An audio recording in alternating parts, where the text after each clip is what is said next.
I often will tell people I feel like I won the lottery, like I hit jackpot, that I truly love my job. I love working with my students. I love working with my colleagues. I feel good coming in. CCSU students don't already think they know it all. They don't already think that they're entitled to A's just because they paid for it. You know, they came here to learn, they came here to make something of themselves, and it's incredibly gratifying to help them do it. The hardest part is also the best part. I think it's just challenging to get through to each student. There are students who approach with different ability levels, different experiences, different cultural backgrounds, but the challenge of trying to do that and get through to students on their own individual level is kind of what gets me up in the morning.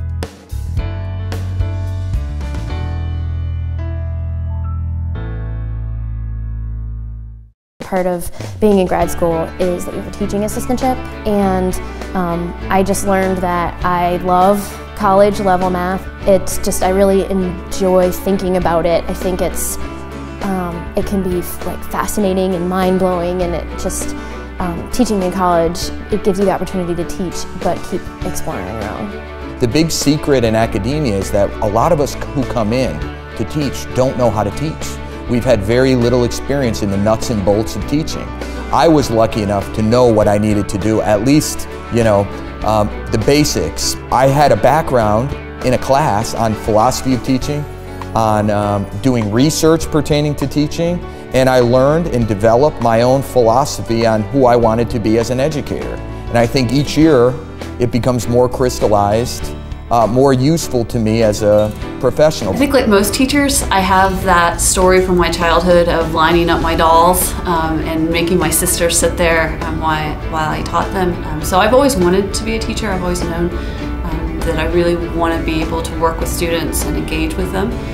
Part of the reason why I then thought about going into the university for teaching was, particularly in my graduate degree when I was TAing and then teaching, I just loved what you could do with undergraduate students, that they're really at such a high level that they can really engage with the material.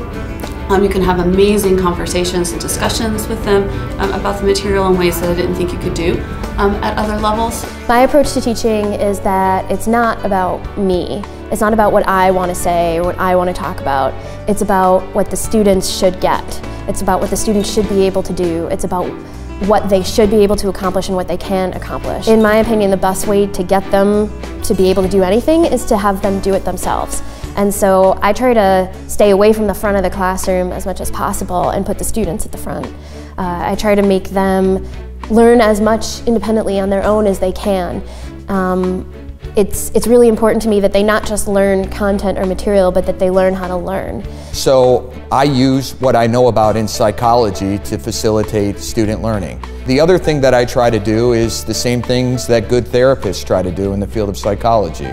They try to be real, so they get what they get, better or worse. Sometimes I'm grumpy, sometimes I'm exuberant, sometimes I'm helpful, sometimes I'm frustrated. So I let the students see that. I let them see a real professional interaction. I treat them as if they're adults. I put the expectations out there and expect them to reach it. And they know that they can count on me if they need assistance. So in all my classes, my fundamental goal is always to give them a solid liberal arts education. People often see history as just the past, or they see it as memorization of dates and names. And so it's very dry and it's boring and it's not engaging and it's honestly of no value, right? Because we have Wikipedia. We can just go Google when the Battle of Hastings was. But that's not at all what history is.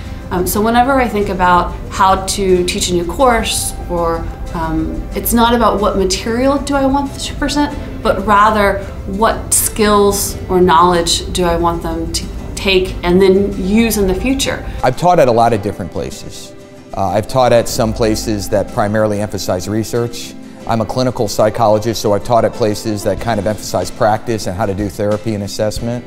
The thing that I liked about Central from the minute that I came to visit and consider this place as somewhere I'd like to be as an employee was that the students work. And the truth of the matter is that the students at Central that I've had that were the best are the best students that I've ever had during the course of my career. And I think it's because they have so many different things to balance. They have such a strong desire to succeed in the face of other challenges like work, family responsibilities, and they give you what they got. As you can imagine, in medieval history, the jobs are kind of all over. But when I saw that there's one here at CCSU, I was particularly excited. I really love the environment of CCSU. I like a lot that it's a public university. I believe very strongly in public education. But at the same time, one of the problems that you often get at big public institutions is huge classes. I really wanted to get to know them, to see their successes, to help them with their struggles. So one of the things that's particularly great about CCSU is that there's small classes, and I really get to know my students, not only as students, but as people. My path to CCSU was once I finished graduate school, I got a visiting position at Trinity College. It was a 2-year position. I actually ended up only staying for 1 because I got the job at CCSU. And so I was at CCSU essentially 2 years after I finished grad school. And once I got here, I knew I wasn't going to go anywhere else because I love the students here. They're so hardworking, they're so motivated. They don't always have the strongest background, but they're willing to work hard to overcome that. And I can see so much growth in the students that start here and leave here.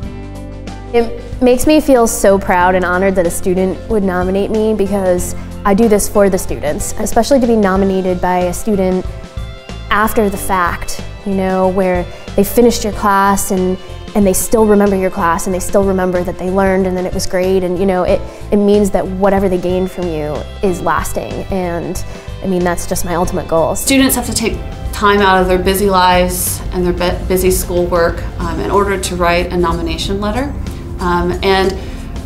One of the things that is hard about this award is that I never get to know who that student is. So I know that there is clearly a very generous person out there who's willing to write a letter on my behalf. So thank you. My relationships with students are the most important thing. For students, as busy as they are, to take the time to write a letter on my behalf, if they ask me if they should do it, I would tell them to spend their time on something else. The fact that they didn't and they focused on you know, giving thanks for my efforts is, you know, mind-blowing to me. It's very important because that's who I am. I don't need any fancy terms to describe who I am. It doesn't matter if they say educator, teacher. I want to be somebody who's thought of as like being on the front lines of learning at this place, because this place is my place.